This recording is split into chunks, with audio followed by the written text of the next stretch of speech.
এমন কোন মায়ের পুত নাই যে ব্যক্তি কাফ হা ইয়া আইন সাদ এই ওহী জিবরাইল নিয়ে আসার পরে আমার নবী নিজের থেকে বলেছেন আমি এটা আগের থেকেই জানি, এই কথা অস্বীকার করবে এমন কোন মায়ের পুত নাই।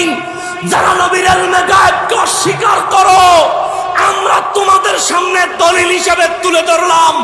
কাফ হা ইয়া আইন সাদ দলিল দেয় আমার নবী কোরআন জন্মের মোবারক যখন জমিনে হয়েছে, আল্লাহর দরবার থেকে আসার সময় কোরআন নবীজি সিনায় করে নিয়ে এসেছে। এখন বলবা যে নকশবন্দি তো আপনি এটাও অ্যাডভান্স নিজের থেকে বললেন না। সূরা আল আরাফের 158 নম্বর আয়াত খোল। ফকিন্নির ফোলা তোরে হাদিস কইলে তুই কস জয়ীফ, হাদিস কইলে তুই কস দুর্বল। যখনই তোর বিরুদ্ধে যায় জাল হাদিস, আর যখন তোর পক্ষে যায় তখন আল হাদিস। এর লিগা কোরআন শরীফের আয়াত দিমু, কোরআন থেকে দলিল দিমু, হিম্মত থাকলে পাল্টায়া দেখা। ঠিক কিনা বলেন? হিম্মত থাকলে জবাব দিয়া দেখা।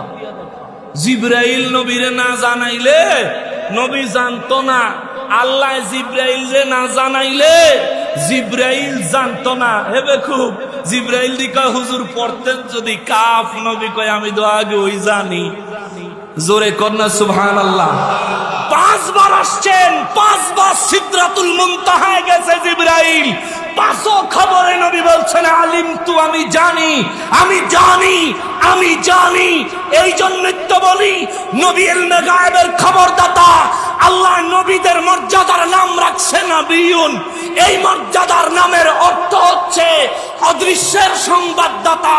সূরা বাকারার প্রথম পৃষ্ঠায় আল্লাহ কয় সর্বপ্রথম ঈমানদার তারা আল্লাযীনা ইউমিনুনা বিল, জোরে বলেন আল্লাযীনা ইউমিনুনা বিল বিল বিল বিল।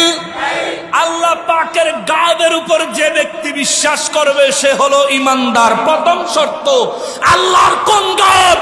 যে সব গায়েবের খবর আমার নবী দিয়েছে। জিবরাইল যে নবীর শিক্ষক বানাইতে তোমার আপত্তি নাই। আল্লাহ রাব্বুল ইজ্জাত খোদ নিজে নবীর শিক্ষক সূরা আর রহমানে দাবি করেছেন, সে জায়গায় তোমার আপত্তি। তো তুমি হইলা ওই ব্যক্তি রাসূলের শানে গেলেই তোমার কলিজা আগুন লেগে যায়। আরে তুই তো যুলখুয়াইসারার গোষ্ঠী। ওমর রাদিয়াল্লাহুকে নবী নির্দেশ দিছে এদেরকে যেখানে পাবা, যে অবস্থায় পাবা গর্দান উড়িয়ে দিবা। আমার নবীর ঘোষণায় তোদের বেঁচে থাকার কোনো অধিকার নাই, আল্লাহর অক্সিজেন গ্রহণ করার কোনো অধিকার নাই।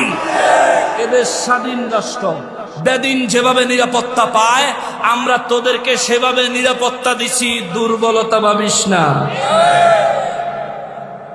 নিরাপত্তা দিছি, দুর্বলতা ভাবিস না। আল্লাহর ওলিদের দরবার গুলো ভেঙে দিচ্ছ তোমরা, হাত হামলা করতেছ। আল্লাহ কি কয় শোনেন। আল্লাহ এই আয়াতে